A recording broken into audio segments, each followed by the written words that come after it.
어렵지만 그나마 이권을 어떻게 시작해 볼 건지 그 마음을 좀 다잡기 위해서 기본 저작집 2권의 발간의 부처라는 5페이지 거기를 한번 보실게요. 2권에 뭐가 들어있다라고 이제 이야기를 해주잖아요. 두 번째 단락 보시면 2권에는 융학설의 핵심이 모두 들어있다. 이것만 열심히 해도, 그쵸? 이것만 잘 봐도 보니까 집단적 무의식론, 그리고 원형론, 이러한 것들을 보여주고 있고, 또 시몬의 상징적 표현, 이거를 다각도로 조명해주고, 그 다음에 뭐 실제 꿈의 해석과 적극적 명상, 이런 방법을 또 소개하고, 또 동시성, 이거에 대한 또 이야기도 들려주고, 또 넘어가면, 이렇게 써 있네요. 이처럼 제2권에는 마음의 심층에 관한 융의 사상이 골고루 모여 있어 잘 이해하고 소화한다면 융학설의 핵심을 알 수 있게 될 것이다.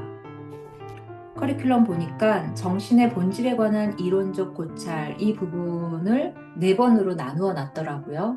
그래서 이제 4회기에 걸쳐서 이 이론적 고찰에 대해서 우리가 집단 무의식의 원형으로 들어가기 전에 전반적인 이론을 다루는 것 같아요.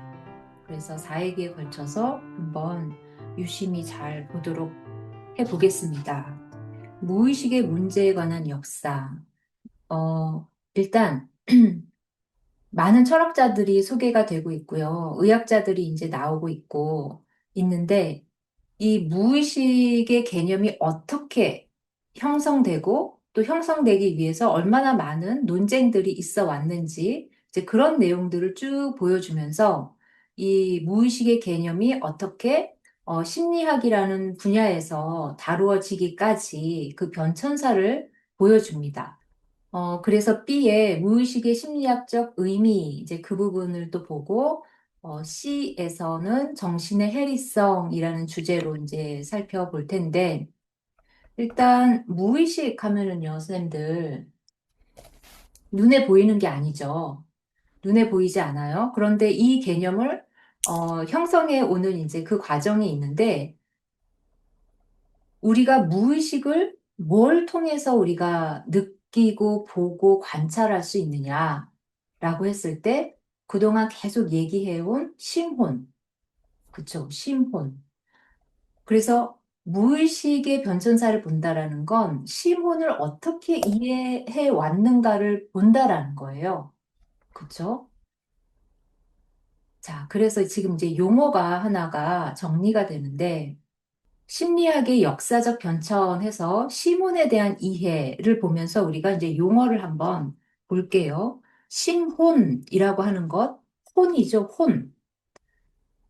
이게 심리학이 나오면서 혼이라는 뭐 이런 게 나온 게 아니죠. 아주 옛날부터 사람들은 다 혼이라고 이제 그냥 알았어요. 그쵸? 신기하게 혼이다. 그래서 이 혼에 대한 걸 보면 영혼, 정신, 마음, 이러한 것들을 아우르는 전통적 개념이다. 근데 이 혼이다라는 것, 이게 옛날에는 그냥 혼이다, 이렇게 이제 이야기해 오면서 뭔가 심리학이 대두되고 연구되면서 그런 연구 대상이 되면서 이거를 우리가 혼을 연구한다라는 표현이 아니라 정신을 연구한다, 이렇게 이제 말의 언어가 이제 이렇게 달라지는 거죠. 그쵸? 그러면, 무의식을 보기 위해서 우리가 무의식을 느끼기 위해서 심원을 통해서 느끼기 때문에 무의식은 심원을 본다라는 것과 마찬가지고 우리가 정신을 이야기한다라는 건 이 무의식, 심혼 다 들어가 있는 거죠. 그쵸? 그래서 다 따로따로가 아니라 이렇게, 어, 그 말의 학문적인 어떤 변천사와 함께 그렇게 이제 표현이 되고 있다라는 겁니다. 우리가 융책을 보면 심혼이 어쩌고 저쩌고 하다가 또 정신이 어쩌고 저쩌고 하다가 다 이렇게 나오잖아요. 이거를 이제 한 줄로 보자. 그래서 이 정신의 전신이다. 그러니까 혼이라는 어떤 그 신분이었다가 이제 정신이라는 신분이 된 거죠. 똑같은 거죠. 혼이나 정신이나. 그리고 이 내용에서 17세기가 이제 딱 그 꺾이는 마디라고 할까요? 17세기 전, 17세기 후로 이제 나뉘어서 이렇게 쭉 그 변천사를 소개를 해주고 있거든요. 아, 17세기까지 심리학의 역사에서는 주로 심원에 관한 학설이 기록되어 있을 뿐, 연구 대상으로는 삼지 않았다. 17세기까지는. 그냥 혼이다. 우린 알고 있다. 그냥 기록, 관찰된 거, 기록만 있었다. 그냥 가만히 생각해 보면 일단 17세기가 어떤 시대였는가를 좀 알아볼 필요가 있겠죠. 이 17세기 전, 14세기에서 16세기에는 르네상스 시대, 인본주의 시대, 그죠? 신 중심에서 이제 인간 중심으로 넘어오던 시대, 그때를 거치고, 어, 그리고 이제 중세를 거치죠. 중세, 기독교 시대, 그쵸? 그때를 거치고 종교 혁명이 일어나고, 그러면서 17세기에 접어들면서는 이제 막 많은 혁명들이 일어나죠. 산업혁명도 일어나고, 그러면서 이제 근대 과학이 생기고, 또 근대 철학이 생기고, 또 데카르트부터 시작해가지고, 우리가 철학 계보를 보면 쭉 근대부터 보통 보게 되잖아요. 이렇게 17세기를 딱 기점으로 해서 시몬에 대한 이야기를 볼 때 이런 시대적 변화를 지금 거쳐 간단 말이에요. 그래서 이 고대인들, 17세기 전 그 고대인들, 철학자들도 당연히 시몬이라는 것을 알고 있었다라는 거죠. 그쵸? 그냥 그게 연구 대상이 안 되었을 뿐이지 그것에 대해서 알고 있었다. 자, 정신은 직접 경험되는 것이고 이미 알고 있는 것이며 굳이 객관적으로 연구할 필요가 없다라고 이제 믿었다라는 겁니다. 그러면 우리가 이런 연구가 왜 이렇게 더디게 되었는가? 이거 별로 이거 연구할 필요가 없다라는 이유가 그 근거가 뭐냐라고 이제 이렇게 좀 보면은 주관적 확신과 보편 타당성이라고 이제 제목을 붙였는데 우리한테는 이런 경향이 있다라는 거죠. 내가 생각하고 내가 판단하고 내가 이거 좋다라고 느끼는 거 이런 것들이 보통 내가 좋다 하면은 아주 특별한 거 아닌 이상 그냥 이게 좀 보편적인 생각이다라고 느낀다라는 그 경향이 있다라는 거죠. 뭐 예를 들어서 아니 나라면 저렇게 안 할 텐데 그쵸? 나라면 저렇게 안 할 텐데 저 사람은 왜 저래? 아니 이 사람한테 이게 필요해 막 이러면서 이렇게 내 생각이 좀 옳다라는 그런 경향이 있는데 이거는 어떤 그 무슨 뭐 의식이 협소해서 편견이고 뭐 일방성이고 이러기를 떠나서 이렇게 이제 판단하기를 떠나서 융은 이것 자체가 원래 우리의 의식의 구조다. 이렇게 이제 이야기를 해요. 원래 의식 자체의 구조다. 이렇게 이야기를 하는데 이 근거를 어떻게 또 이제 표현해주고 있냐면은 과거의 관점에서 좀 생각을 해보게 되면 성서의 예언자들을 보시면 그 신의 말을 계시를 받기 위해서 어떤 그 행위를 하죠. 뭐 연기를 피워서 연기를 이제 흡입한다던가 어떤 식물에서 나오는 어떤 물질을 뭐 마시거나 뭘 어떻게 한다던가 하면서 의식이라는 부분을 많이 와해시켜 놓고 뭔가 무아지경, 황홀경 이런 상태로 이제 들어가는 그런 어떤 작업을 통한 다음에 신의 계시를 받는단 말이에요. 그러니까는 과거에는 그 특수한 예언자만 그렇게 하는 게 아니라 어떤 행위를 하고 그렇게 이제 들어가잖아요. 그래서 과거에는 어떤 관점이 있었냐면, 인간의 정신은 신에게 다다를 수 있다라는 보편적인 믿음이 있었다고 해요. 그러니까 나도 얼마든지 초월적으로 다다를 수 있다. 이런 믿음이 있기 때문에, 신의 영역까지 갈 수 있다라는 이 믿음 자체가 내가 가지고 있는 생각은 아주 개인적인 생각이 아니라 아주 보편적인 규범으로서의 생각이다라는 이제 그런 관점이 팽배하게 깔려 있기 때문에 이렇게 주관적 확신과 보편 타당성이라는 이러한 것이 그 본래 의식 자체의 구조다라는 거죠. 그렇기 때문에 심혼, 혼, 이것 자체를 굳이 연구할 필요를 못 느꼈던 거죠. 자, 그리고 또 하나 이제 이야기하는 게 무의식적일수록 우리는 집단과 이렇게 이제 동일화하죠. 개인적이라기보다. 그쵸? 무의식 자체가 집단적이죠. 그래서 집단성 안에 있게 되면은 이런 어떤 집단의 규범, 이런 걸 더 잘 따른다라는 이런 사실들, 이런 걸 이제 언급하면서 그 혼에 대해서 개별적으로 이제 관찰해 보려고 하는 이런 일이 별로 없다라는 거죠. 그런데 이 무의식적이다, 집단의 규범에 더 잘 익숙하다라는 거는 의식의 분화가 많이 일어나지 않은 상태겠죠. 그렇죠? 그래서 개인성이 많이 없는 상태입니다. 근데 융은 항상 개성화 과정 이야기하면서 이 집단성과 거리가 생기는 그런 개인성으로의 어떤 의식의 분화를 항상 이야기를 하죠. 그래서 이 집단성과 멀어지는 이 개성화 과정은 외로운 길일 수밖에 없다라는 걸 이제 융이 이야기를 하는데 이처럼 과거에는 상당 부분 개인적인 게 아니라 집단적이었죠. 우리의 그 사고들이. 그렇기 때문에 이러한 것들 때문에 굳이 혼에 대해서 연구할 필요를 느끼지 못했다라는 걸 말을 해줍니다. 우리가 심리학이 어떻게 등장하게 되었는가를 이제 쭉 이야기를 해주는데 그 이야기의 길을 잃지 않기 위해서 우리가 시대적으로 어떤 시대였는가를 한번 짤막하게 이제 정리를 한번 해봤어요. 일단 다 아시겠지만 원시시대 고대에는 우리 인간의 세계관이 신화적 세계관이었죠. 그쵸? 이 자연과 많이 분리가 되지 않은 이제 그런 인간 정신, 이제 이러한 것들을 이제 살펴볼 수가 있고, 그리고 이제 철학적 사유가 등장을 했고, 그 다음에 중세에 접어들면서 기독교 시대이죠.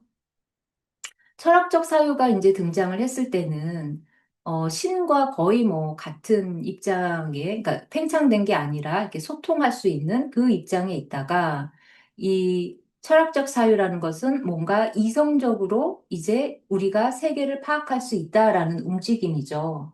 그렇게 이제 나왔다가 너무 잘 알고 있는 플라톤부터 시작해서 아리스토텔레스 이런 식의 이제 연구가 있다가 그 다음에 기독교 중세로 와서는 이제 철학자 겸 수사들이죠. 토마스 아퀴나스, 아우구스티니스 이런 식의 이제 유명한 그런 어떤 그 수사들에 의해서 이런 사유들이 이제 펼쳐지는데 이때의 사유는 뭔가 이 철학적 사유보다는 훨씬 신하고 가까이 있는 사유가 이제 펼쳐지겠죠. 이게 신의 질서 위에 우리 인간이 그 진리를 부분적으로나마 알게 된다라는 이제 이렇게 이제 조금 그런 사조를 정리를 해볼 수가 있죠. 어, 이렇게 여전히 이제 신과 함께 이런 우리의 사고가 발달이 되어 가고 있었고, 그 다음에 17세기 이후 이제 근대에 들어와서 혁명이 일어나고, 혁명이 일어나면서 이제 근대가 시작되면서 철학, 과학, 이런 분야에 이제 혁명이 일어납니다. 자, 이때까지만 해도, 철학 분과의 어, 혼을 다뤘기 때문에 심리학은 철학 분과 안에 있었다라는 거예요. 굳이 이렇게 구분을 하지 않은 거죠. 그래서 그렇게 있다가 근대 이후에 근대로부터 이제 철학으로부터 분리된 심리학이 생겨나고 그때부터 분리가 되고 19세기에 들어와서 이제 심리학 분과가 확실하게 독립이 되었다. 이런 그 흐름을 가지고 있거든요. 심리학이 독립이 되었다. 그렇다고 해서 무의식이 어떻다라고 딱 규정되거나 뭔가 다 통일성 있게 받아들이거나 이러진 않았죠. 그다음부터 이제 계속해서 논쟁이 일어나거든요. 이런 어떤 그 흐름 안에서 우리가 심리학의 태동해서 철학에 있다가 이 심리학 영역으로 올 때 어떤 완전히 심리학으로 독립하기 이전에 자연과학 쪽에 이렇게 이행이 됩니다. 자연과학 분야에. 왜 그런가를 한번 볼게요. 자, 17세기 이후 심리학은 철학으로부터 떨어져 나와서 경험과 관찰을 이제 토대로 인간 정신을 연구하기 시작했다. 이거는 우리가 이제 뭔가 연구한다라고 했을 때, 보통 관찰하고 실험하고 이러한 행위를 하죠. 그렇죠? 그러니까 자연과학 분야에서 뭔가 연구를 할 때, 물리학이라던가 어떤 생리학 분야에서 연구할 때 실험하고 관찰하고 이런 과정들을 겪잖아요.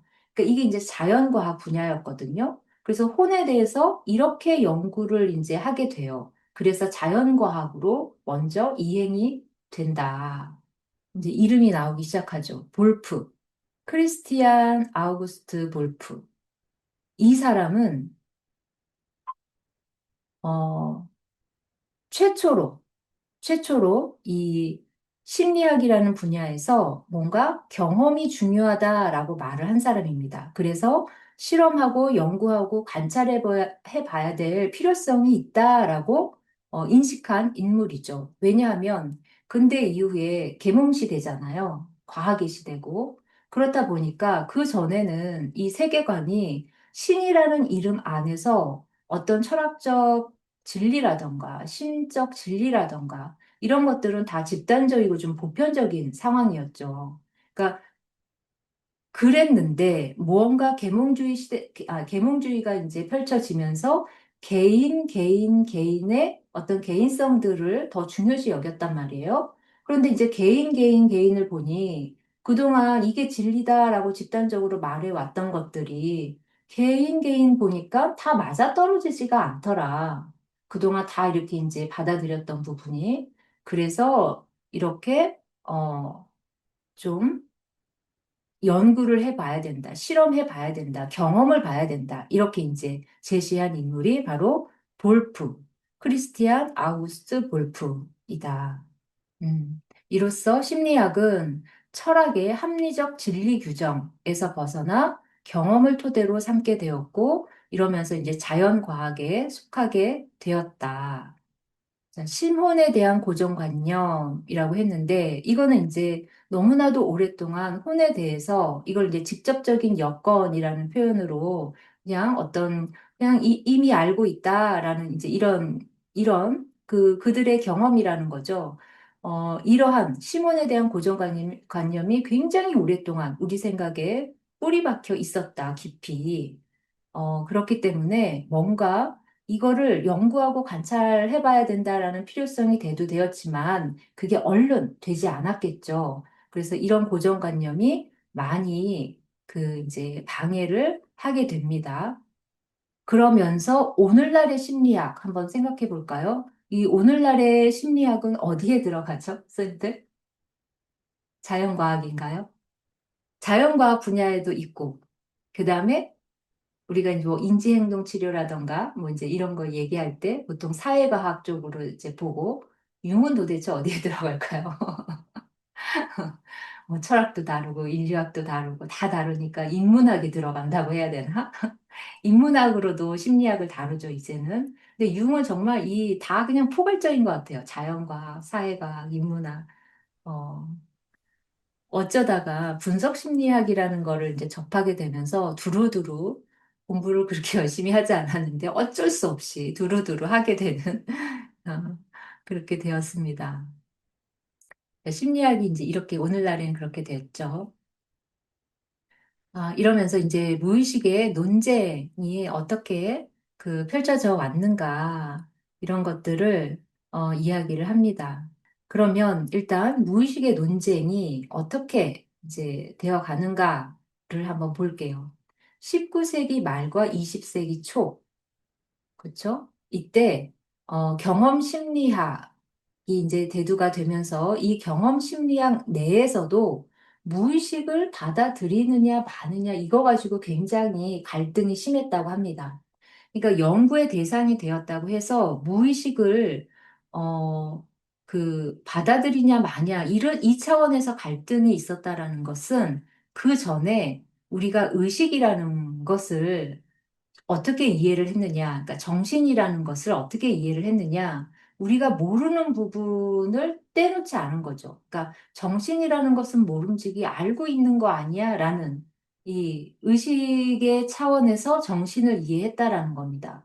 그런데 이 무의식이라는 걸 봐야 된다라는 이제 이런 부분이 나오니까 이제 갈등이 시작이 되는데, 여기서 빌헬름 분트라는 인물이 이제 있습니다. 이 빌헬름 분트는 어떻게 무의식을 이해했느냐? 이해도 안 했습니다. 그러니까는 무의식을 거부한 인물이에요. 분트. 저도 지금 선생님들한테 이렇게 이야기하면서 이름을 또 한 번씩 또 되뇌이는 거예요. 공부하면서 지금 또 얘기를 하는 거예요. 그래서 이 비렐름 분트가 무의식은 그냥 심리적 신비주의의 잔재이다라고 말을 한 거죠. 왜냐하면 우리의 정신의 이 혼란스러움도 의식도 제대로 파악하기가 어려운데 여기에다가 무의식을 받아들이면 더 혼란스럽다. 너무 비생산적이다. 이렇게 이제 표현을 합니다. 그러면서 무의식을 거부하죠. 그래서 당시에 그 사고방식이 정신은 의식이다라는 이런 전제가 이제 있기 때문에 그런 거죠. 그래서 융은 이렇게 얘기하죠. 이거야말로 근대적인 엄청난 편견이다. 이렇게 이제 이야기를 합니다. 그리고 또 이와 분투와 비슷한 발언을 하는 일부 학자들은 이런 얘기를 했다고 해요. 무의식을 우리가 인정할 경우 그 어떤 관찰로도 통제될 수 없는 가설들. 그러니까 이때까지만 해도 이제 무의식이 있다라는 가설이죠. 무의식은 이런 거다라는 가설이 세워질 때였던 거죠. 그 어떤 관찰로도 통제될 수 없는 가설들에 내맡겨지게 될 것이다. 그러니까 굉장히 혼란스러워질 것이다. 이런 선언적인 두려움 때문에 무의식적 삶을 인정하지 않으려 했다라고 하거든요. 자, 여기에 대해서 융은 굉장히 아주 확 그 핵심을 찌르는 이 얘기를 합니다. 18페이지를 한번 보실게요.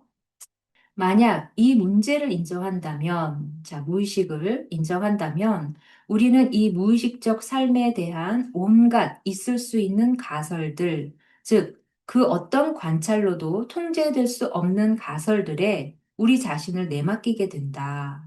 라고 일부 학자들이 이제 이야기를 한 거죠. 융은 여기에서 알 수 있는 것은 이 저자의 경우에는 사실을 인식하는 것이 중요한 일이 아니라 온갖 어려움에 빠져드는 것에 대한 두려움이 더 결정적이라는 핑계를 대고 있다. 이 말을 지금 하고 있습니다. 그리고 또 하나 더 웃긴 건, 그리고 도대체 그는 이러한 가설이 그 어떤 관찰로도 통제될 수 없다는 걸 어떻게 알았을까? 이런 질문을 하는 거죠. 아직 무의식에 대해서 이렇다 저렇다가 없을 때 얘는 어떻게 알았을까? 자, 이런 논쟁들이 이제 있었는데요. 이 피에르 자네에게 와서 어떤 획기적인 임상 실험이 하나 나오게 됩니다. 그게 뭐냐면 이중 의식이 동시에 나타난 거죠. 우리는 이렇게 한번 나타났다가 그 다음에 또 전혀 뭐 변덕 부리듯이 이렇게 한번 나타났다가 이럴 수는 있는데 이게 전혀 반대되는 것들이 어떻게 동시에 나타난 거죠. 그러니까 이게 이제 임상적으로 관찰이 되었다. 당시 학계에서는 한 개인에게서 이 두 개가 동시에 나올 수 없다라고 이제 보고 있었던 거죠. 이 실험의 내용이 정확히 알 수는 없지만, 우리 얼마든지 이제 어떤 상태인지 알 수가 있죠. 그러니까 우리가 말로는, 어떤 의식 상태로는, 소위 정상적으로 뭐라고 뭐라고 얘기하는데, 신체의 어떤 피에르 자네가 말한 관찰한 손가락이라던가 어떤 부분에서는 전혀 그 다른 방향의 어떤 몸짓을 한다던가, 이제 이런 게 동시에 이제 이렇게 나왔다라는 거죠. 이거는 이제 유흥한테 굉장히 이제 중요한 거죠. 왜냐하면 무의식이 의식의 통제나 억압이나 뭐 이제 이런 거에 조절당하는 게 아니라, 조정당하는 게 아니라, 무의식이 그냥 이 의식에 상관없이 동시적으로 나와버린 거잖아요. 그러니까 자율적인 힘. 이제 이게 피에르 자네의 연구를 통해서, 실험을 통해서 이제 관철된 것. 이거에 의미가 있는 거죠. 그 다음에 이제 또 우리가 기억해야 될 이름, 테오도어 립스입니다. 립스는 이 무의식을 어떻게 봤냐, 이 정신을 어떻게 봤냐, 라고 했을 때, 정신의 실제라는 용어를 지금 쓰고 있죠.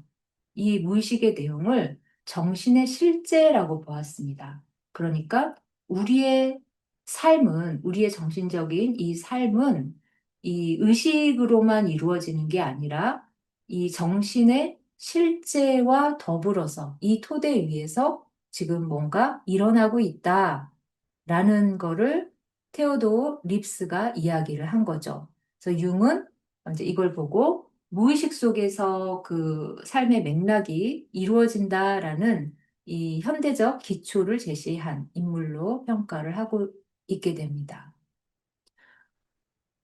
그 다음에 하르트만이라는 그 이름이 나오는데요. 이 독일 심리학사에서 막스 데소이어라는 어떤 그 좀 주류의 어떤 이게 무슨 어떤 기관의 이름인지는 정확히 모르겠는데 이런 곳이 있습니다.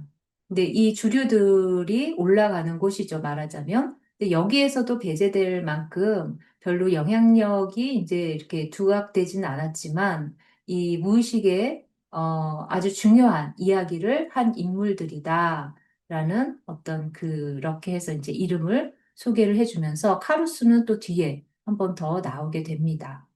지금 우리가 무의식의 논쟁이 어떤 식으로 어떤 사람들이 나타나서 그, 어, 있다, 없다, 이거 가지고 지금 그 논쟁을 하고 있는 걸 쭉 한번 봤습니다. 자, 그러면서 이 내용 중에 무의식이 그 연구 실험을 통해서 심층적 토대다라고 말한 그 부분을 이제 따로 이제 이렇게 한번 모아봤습니다.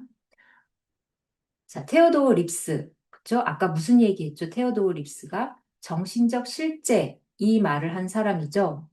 이 테오도어 립스는 정신적 삶의 맥락이 주로 무의식 속에서 이루어지며 의식은 그 무의식 속에서 이루어진 것 중에 어떤 특정 시점에서 작용하는 이미지나 상을 통해 그 존재를 알리는 것뿐이라고 보았다. 그래서 정신 안에는 자아가 직접 상상한 것은 아니지만 실제로 이미 존재하는 그림, 계획 또는 상들이 존재한다라는 게, 이제 그 주장이 되고 있었던 거죠. 22페이지를 좀 볼게요. 이 립스도 무의식에 중요한 의미를 부여했다. 비록 그에게 심리학이 의식에 관한 학문이었음에도 불구하고, 당시에는 이 정신을 의식으로 봤다라는 거죠. 그래서 심리학은 뭐 이렇게 자연과학으로 이행되고 뭐 했어도 의식에 관한 학문이었다라는 거예요. 그럼에도 불구하고 그는 무의식적 감각과 표상들에 관해 언급했다. 이게 이제 정신적 과정이라는 거죠. 그러니까 무의식적 감각이다라고 하는 건 뭐죠, 선생님들? 뭔가 감각이 있는데 무의식적이다. 그러니까 정확하지 않은 감각들이에요. 그쵸? 어떤 느낌이고, 이제 그런 겁니다. 그렇게 있다가 이것이, 무엇이다라는 어떤 상이 잡히는 거죠. 이게 이제 표상이죠. 그쵸? 이게 이제 정신적 과정이라는 거예요. 이런 과정을 이제 이야기를 하는 거죠. 정신적 과정이란 그것의 본성, 좀 더 상세히 표현해서 그것의 개념에 의거할 때 의식 내용이나 의식 체험이 아니고 그와 같은 것의 존재의 밑바닥에 놓여 있는, 그러니까 의식에서만 일어날 수 있는 일이 아니라는 거죠. 필수적으로 고려해야 할 정신의 실제다. 그러나 의식적 삶에 대한 관찰은 다음과 같은 확신에 이르게 한다. 즉, 무의식적 감각이나 표상들이 우리 안에서 때때로 발견될 뿐만 아니라 정신적 삶의 맥락이 주로 언제나 그 속에서 이루어지며 다만 때때로 특정한 시점에 우리 안에서 작용하는 것이 그에 속하는 상들로 자신의 존재를 직접 우리에게 알린다는 것이다. 이건 뭐 무의식의 자율성, 심층적 토대, 이 모든 것을 지금 립스가 설명하고 있는 거죠.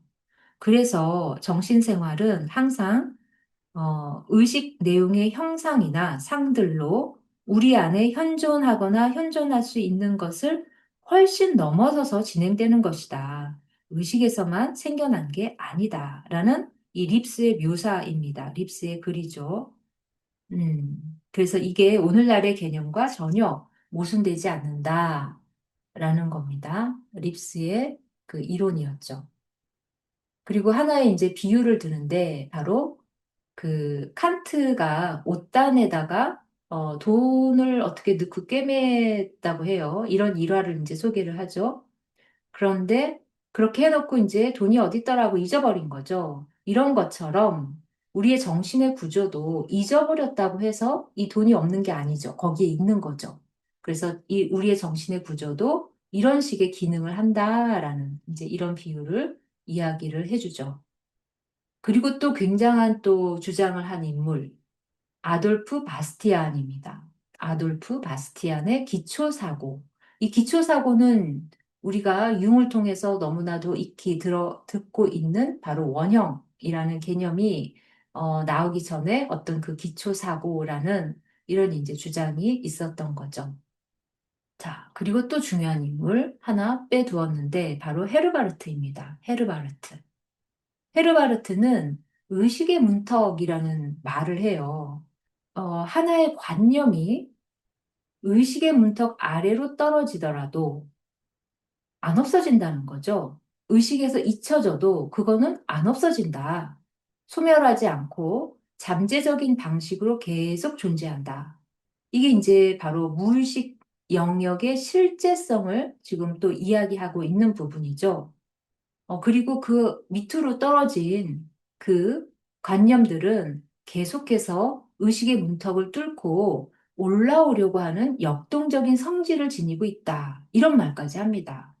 헤르바르트의 이런 견해는 우리가 그 전에 무의식을 계속 관찰하면 이거 너무 혼란스러운데 이거 안 돼. 라고 말했던 학자들, 선험적인 그 두려움 때문에 무의식의 가설을 거부했던 당시로서는 이 헤르바르트는 그것을 실제적인 정신 현상에 대한 관찰을 한 이제 이런 점에서 높은 평가를 받게 되는데 융은 여기서 헤르바르트의 말이 반은 옳고 반은 틀리다라고 이제 말을 하는 거예요.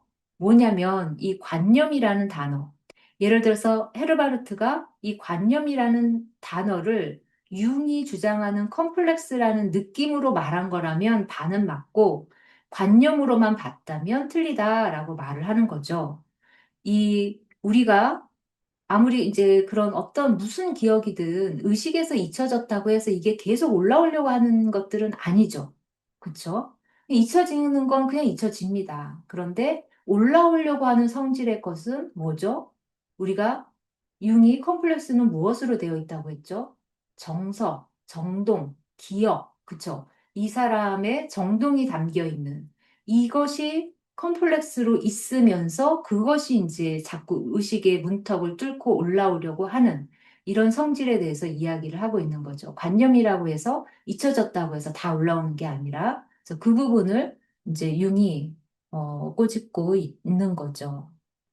우리가 지금 무의식에 대한 논쟁을 어떻게 해왔는지를 쭉 보면서 그 논쟁 가운데 무의식이 심층적인 어떤 토대로서 우리 의식의 삶에 나타나는구나라는 그 부분을 우리가 한번 봤고요. 그리고 헤르바르트의 그것이 이제 계속해서 올라오려는 어떤 그 컴플렉스에 대한 관찰이 이제 있었다라는 것까지 봤습니다. 그러면 이것은 융이 늘 주장하는 무의식의 자율성, 무의식이 주체로서 기능하는 것을 다 설명해 주고 있는 거죠. 그래서 융은 피에르 자네의 관찰에서 정신은 단일하지 않을 수 있다는 발견, 그쵸? 그리고 헤르바르트의 의식 아래로 떨어진 관념을 컴플렉스의 작용으로 발전시켜서 생각한 것, 그리고 립스의 정신적 삶의 대부분이 무의식에서 이루어진다는 점, 이 부분을 제시하면서 살아있는 무의식의 가능성을 말하고 있다. 특히 아돌프 바스티안의 기초사고를 언급하면서 융은 원형 개념으로 발전시켜서 우리에게 이제 알려주고 있죠.